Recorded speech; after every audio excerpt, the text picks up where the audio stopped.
이해가 안 됐냐면, 예수님이 가룟 유다가 예수님을 배신하여 팔 걸 알았습니까? 몰랐습니까? 알았어요.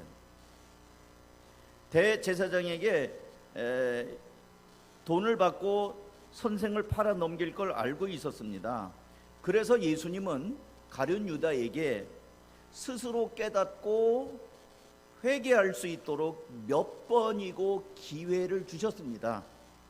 나중에는 그래도 알아듣질 못하니까 나중에는 직설적으로 가룟 유다에게 이야기를 합니다. 마태복음 26장 21절. 그들이 먹고 있을 때 예수께서 말씀하셨다. 내가 진정으로 너희에게 말한다. 너희 가운데 한 사람이 나를 넘겨줄 것이다. 예수님 말하죠. 너희 가운데 한 사람이 나를 넘겨줄 것이다. 뜨끔했겠죠.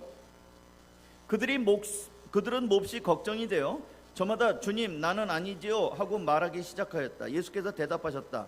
나와 함께 이 대접에 손을 담근 사람이 나를 넘겨줄 것이다. 그러면 사람들이 눈이 어디로 갔을까요? 예수님과 함께 그 그릇에 손을 담근 사람이 예수님을 넘겨준다고? 그러면 예수님의 손을 보겠죠. 그리고 그릇을 보겠죠. 어떤 놈이야? 어떤 놈이 예수님과 같이 손을 담그고 있는 거야? 24절. 인자는 자기에 관하여 성경에 기록된 대로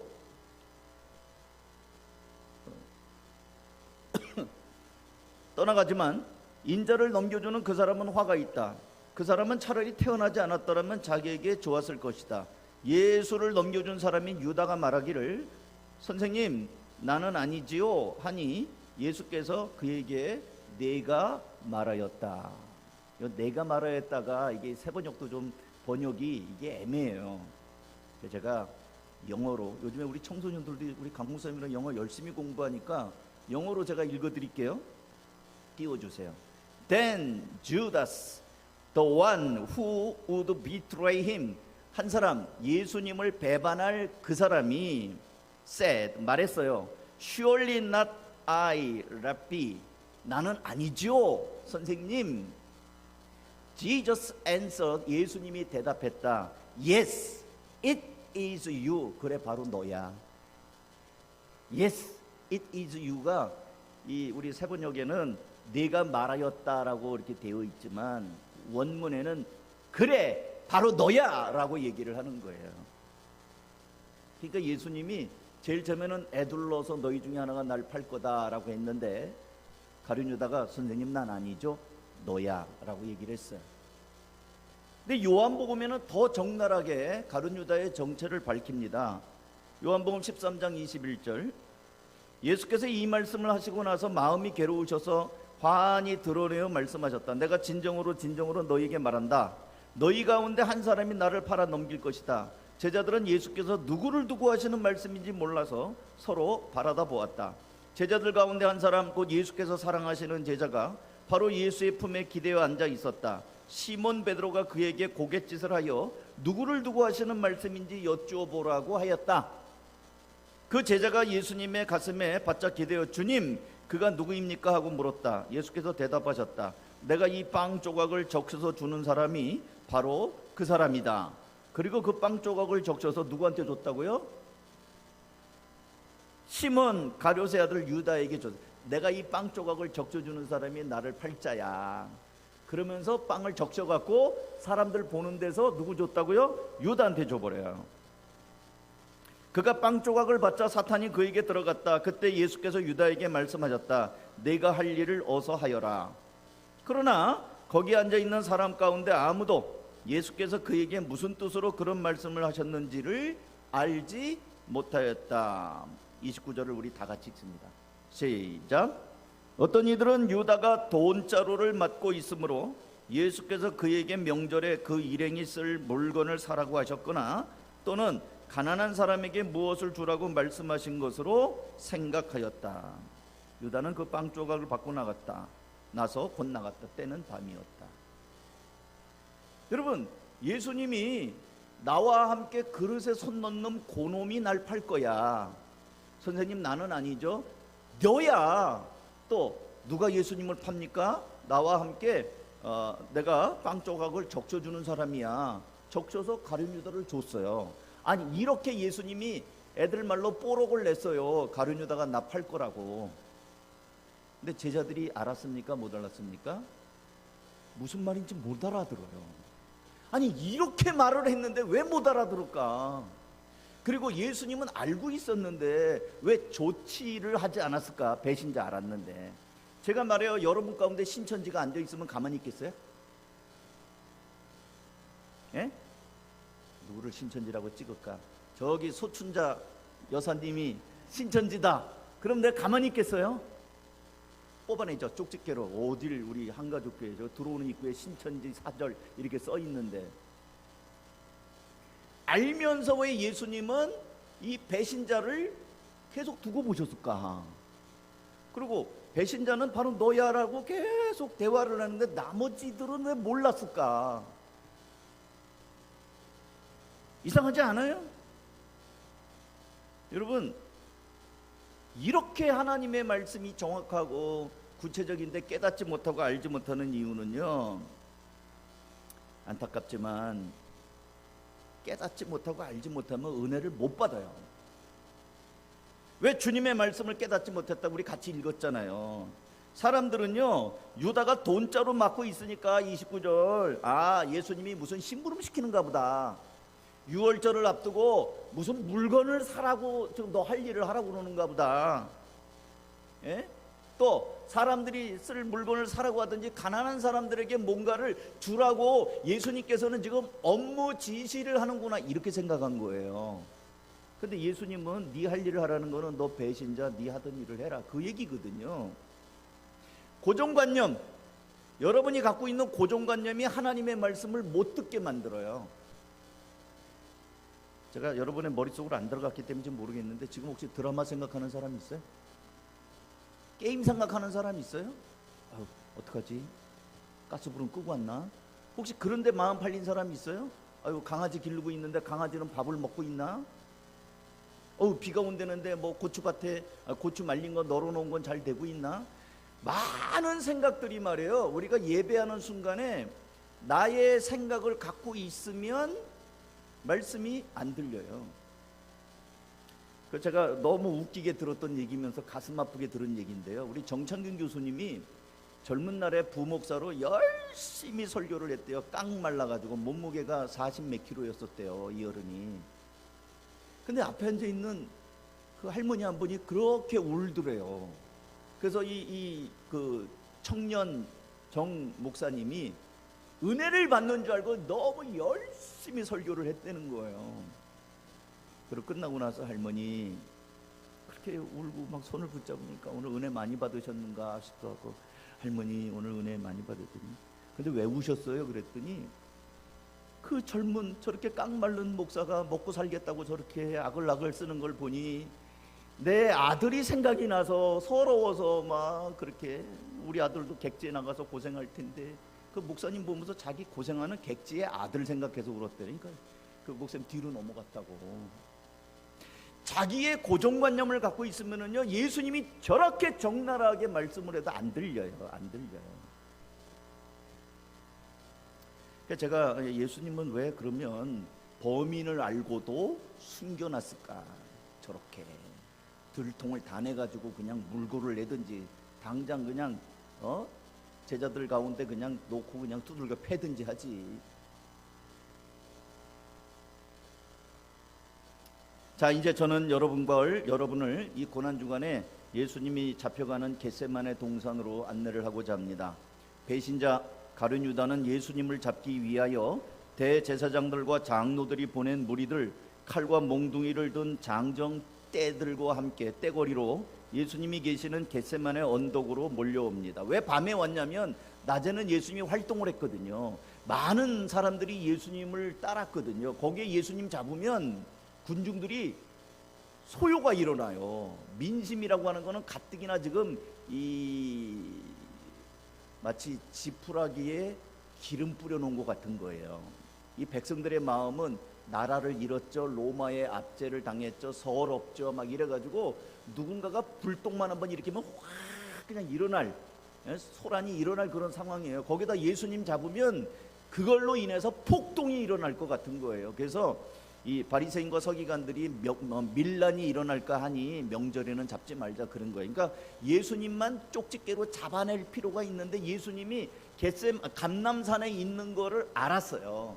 이 겟세마네 언덕은 감람산 속에 있는 하나의 언덕이에요. 근데 밤에 잡으러 갔다가 어이구 날 잡으러 오네 하고 이 사람들이 예수님과 예수님의 제자들이 어디 도망가 버리면 어떻게 돼요? 그러면 설 건드려 가지고 그 다음에는 더 숨지 않겠어요? 그러니까 아주 기습을 해서 딱 잡는 게 필요한 거예요. 놓치면 하나님만 못한 그런 결과가 있으니까. 그래서 쪽집게식으로 예수님만 딱 잡아내야 되는데 예수님이 어디 있는지, 예수님이 어디에 잘 가는지 요게 정보가 필요한 거예요. 그래서 늘 함께했던 가룟 유다라는 배신자가 등장하니까 너무 좋은 거예요. 그 돈을 얼른 준 거죠.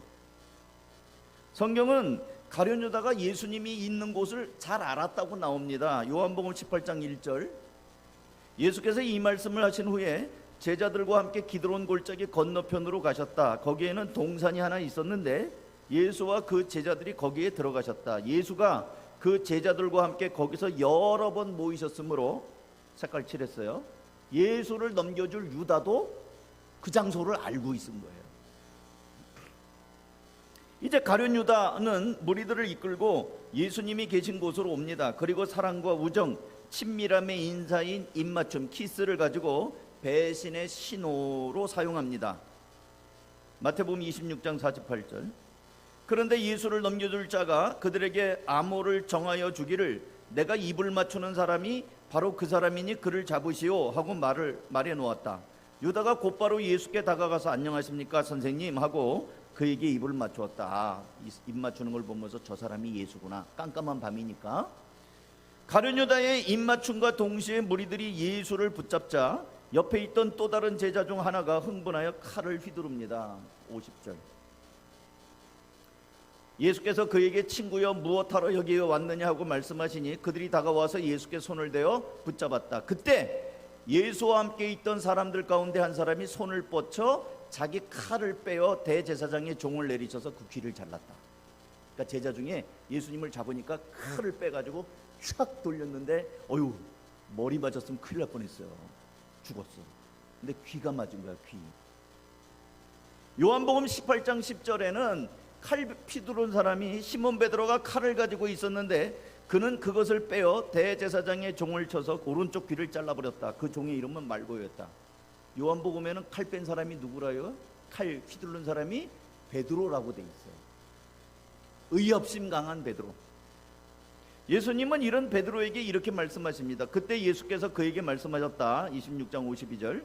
내 칼을 칼집에 도로 꽂아라. 칼을 쓰는 사람은 모두 칼로 망한다. 너희는 내가 나의 아버지께 당장에 12군단 이상의 천사들을 내 곁에 세워주시기를 청할 수 있다고 생각하지 않느냐? 그러나 그렇게 되면 이런 일이 반드시 일어나야 한다고 한 성경 말씀이 어떻게 이루어지? 알쏭달쏭한 이야기를 예수님 하셔. 칼집에 넣어라. 내가 지금 12군단 되는 천사를 지금 아버지께 청해서 동원할지 못할 줄 아느냐? 12군단이면 말이에요. 천사 몇 명인 줄 아세요? 당시 로마의 한 군단이면 정예화된 로마 군병 3,000명이에요. 그러면 한 군단이 3,000명의 로마 병정이에요. 12군단이면 곱해보세요. 예? 36,000명. 천사 36,000명이 이 겟세마네 동산에 확 올 수 있는 거예요. 예수님 한마디에. 근데 여러분 애굽에서 장자가 다 죽어 넘어가는 거 천사 몇 명이 했는 줄 아세요? 애굽의 장자를 치는 거 천사 딱 한 명이에요. 한 명의 천사가 애굽을 싹쓸이했어요. 그러면 천사 36,000이면 안 붙잡혀가는 정도가 아니라 로마를 뒤집어 버릴 수도 있고 그런 파워, 그런 힘이 있는 예수님인데 잡혀가요. 왜요? 이게 제가 이해가 안 되는 거예요. 왜요? 안 잡혀가면 안 돼요. 근데 예수님은 이런 일이 반드시 일어나야 된다고 한 성경 말씀이 어떻게 이루어지겠느냐? 예수님은요 일부러 잡혀간 거예요. 이 말씀에 의하면 힘이 없어서 잡혀간 게 아니고, 백이 없어서 잡혀간 게 아니고, 도울 만한 무슨 존재가 없어서 잡힌 게 아니라 스스로 제 발로 끌려 가신 거예요. 자청한 거예요.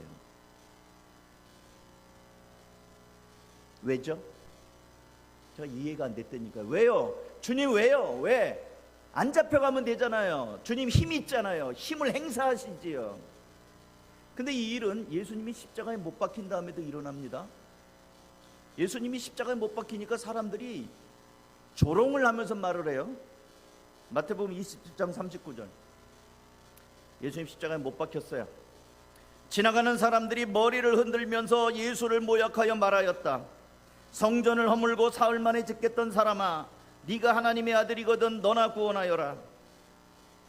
십자가에서 내려와 보아라. 내려오래요. 십자가에서 그렇게 달려있냐? 네 하나님의 아들이라며. 내려와. 다른 사람 구원한다고 너나 구원해. 너나. 41절. 그와 같이 대제사장들도 율법학자들과 장로들과 함께 조롱하면서 말하였다. 42절. 그가 남은 구원하였으나 자기는 구원하지 못하는가 보다. 그가 이스라엘 왕이시니 지금 십자가에서 내려오시라지. 이 사람들도, 지나가는 사람들도 조롱하면서 십자가에 내려와라. 대제사장들도 남은 구원하면서 넌 못 구원하냐? 십자가에서 내려와라. 하나같이 십자가에서 내려오라고 말을 해요. 저도 옆에서 맞아요 주님, 내려와 보세요. 본때를 보여주세요. 이것들을 제가 그랬다니까요. 성경 읽으면서 십자가에서 내려오시라지. 그러면 우리가 그를 믿을 텐데, 맞아요 예수님 내려와고 확 쓸어버리면, 봤지 나 이런 사람이야, 그러면 예수님 잘 믿을 텐데. 그가 하나님을 의지하였으나 하나님이 원하시면 이제 그를 구원하시라지. 그가 말하기를 나는 하나님의 아들이라 하였으니 말이다. 함께 십자가에 달린 강도들도 마찬가지로 예수를 욕하였다. 예수님을 향해서 막 욕하는 거예요. 내려와라. 정말 그렇지 않습니까? 예수님께서 십자가에서 보란들이 내려오셔서 아니 이놈들 하면서 능력을 보이시고 망치를 든 로마 군병들을 모두 거꾸로 뜨리면 얼마나 멋있고 속이 시원합니까? 짜릿할 것 같아요. 하나님의 아들이 벌거벗긴 채, 여러분 이거 십자가에 보면은 예수님이 이렇게 뭐 이렇게 그림 같은 데 보면 아랫돌이 뭐 이렇게 천으로 가렸잖아요. 아니에요. 벌거벗은 거예요. 아무것도 안 입었어요. 올려다보는 사람들 전부 다 예수님. 설교가 은혜가 될는지 모르지만 제가 얘기를 좀 할게요.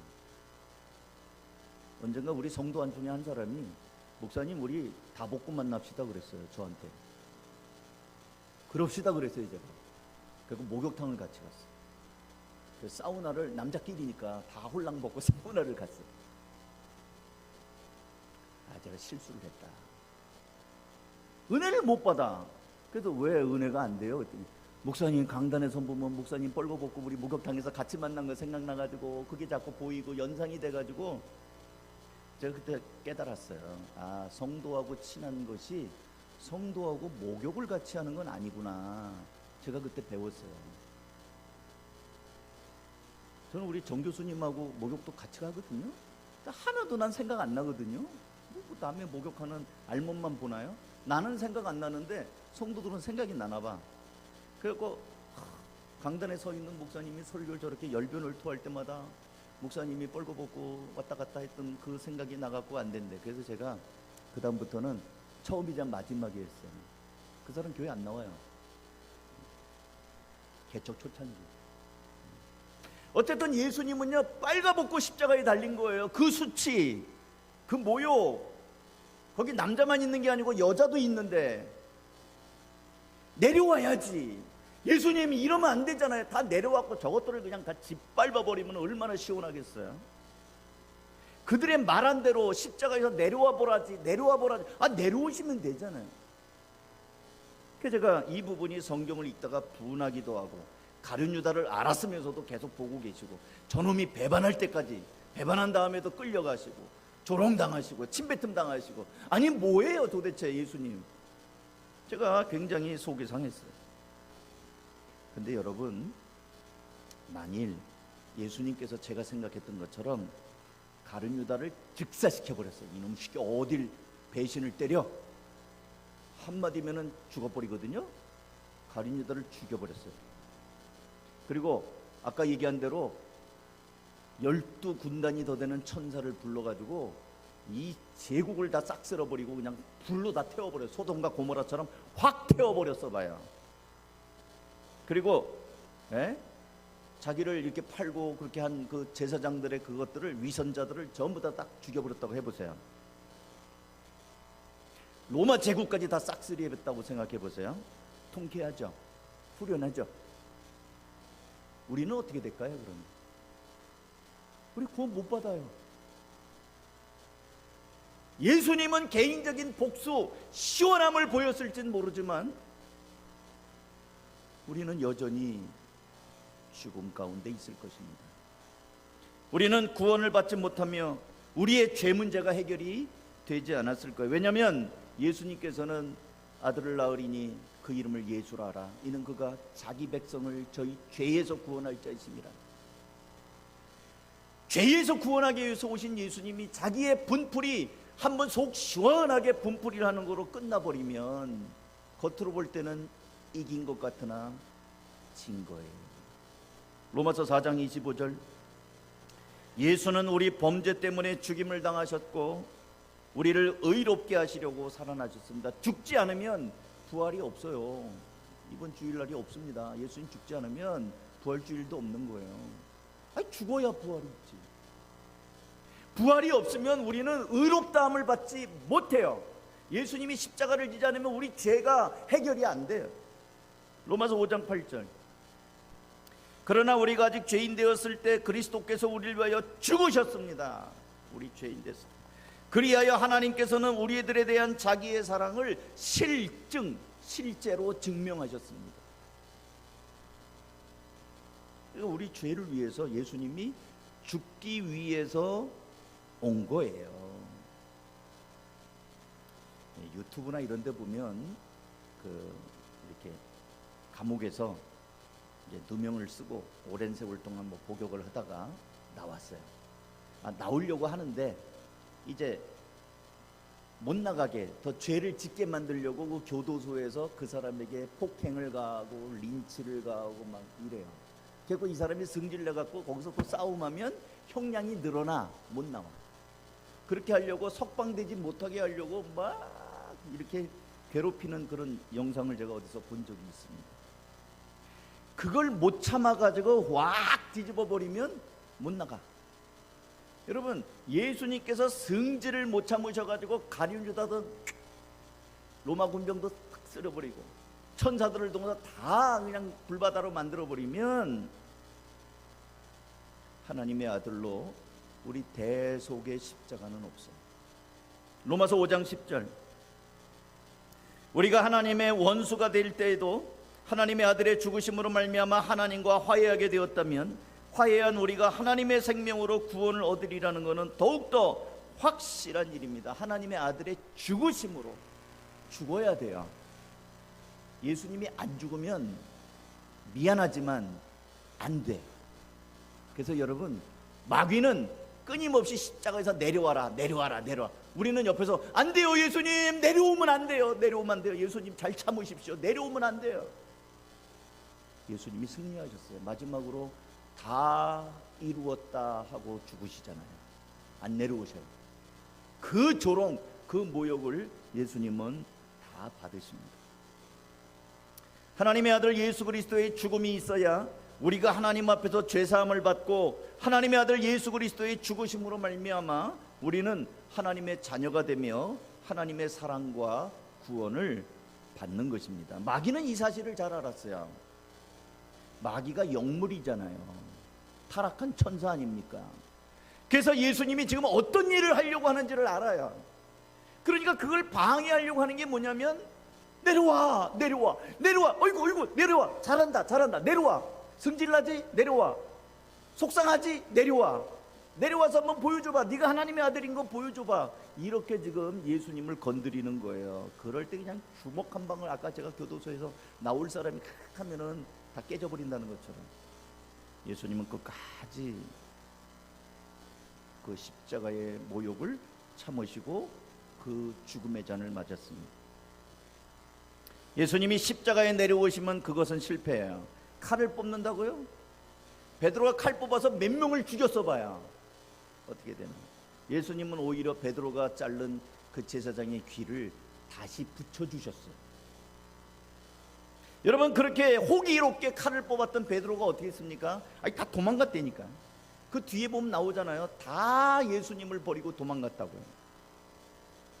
다른 제자들과 함께 도망가가지고 예수님을 멀찌감치 따라갔다가 나 예수님 모른다고 3번이나 부인하지 않아요?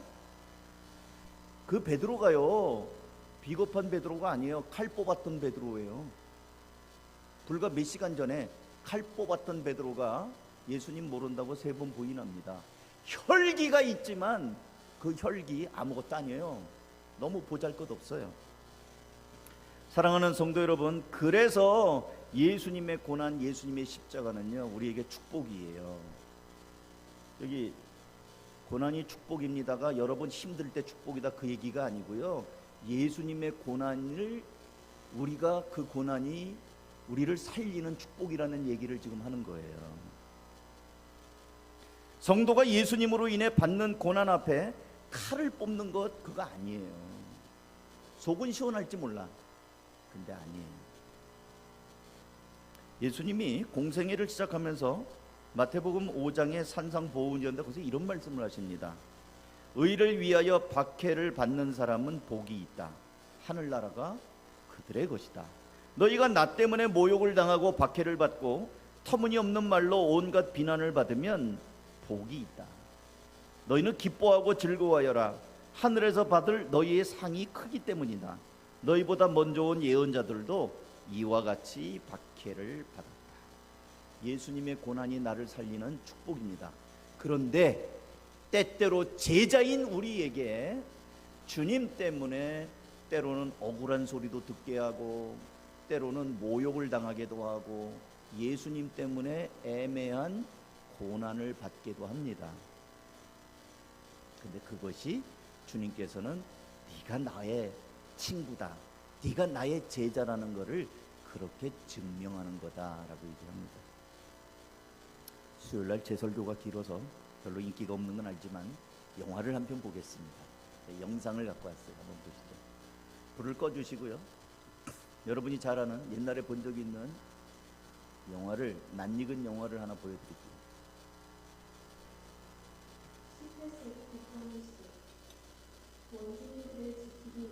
요 불도 꺼주세요.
원수들의 낯을 없애줍니다.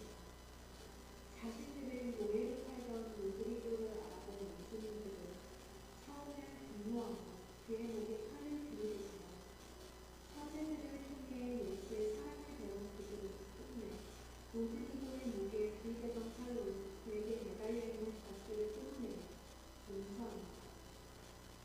밧줄이 끊어짐으로써 비로소 용서받게 된 로드리고. 가부리의 신분 가르친 나라에서 예수의 수상하고 전도 속에 살며 친구들과 함께 바람족을 위해 헌신하게 됩니다. 한편 스페인과 포르투갈의 마드리드 구역들을 바람족을 보호하고 있던 그 구역들이 포르투갈에 넘겨진 위기에 처하게 되고 바람족은 생존의 위기에 처하게 됩니다. 신부들은 추기경을 설득하려 원주민들의 마을까지 데려갔지만 정치가 막하도록 끝까지 고뇌하던 추기경은 통치권을 포르투갈에게 넘겨주고 선교사들에게 깊이 눈물을 내립니다.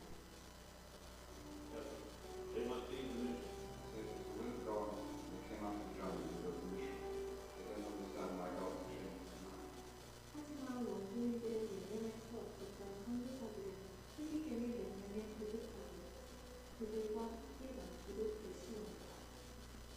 무력과 비폭력, 원주민들을 지키기 위해 서로 다른 선택을 했던 두 사람. 과연 두 사람은 그들을 지켜낼 수 있을까요?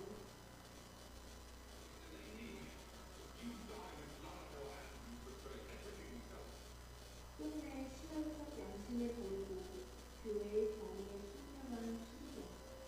처음엔 자신의 분노를 참지 못해 칼을 들었지만 마지막에 원주민들을 위해 칼을 들었던 로드리고 수사. 죽을지도 모르는 불확실한 상황 속에서 사명을 감당하기 위해 오보에를 연주했던 가브리엘 신부. 영화 미션은 세 사람을 통해 우리의 신앙을 되돌아보게 합니다. 사명을 감당하는 삶은 무엇일까요? 불확실한 상황 속에서도 힘을 내서 오보에를 연주하는 삶이 아닐까요?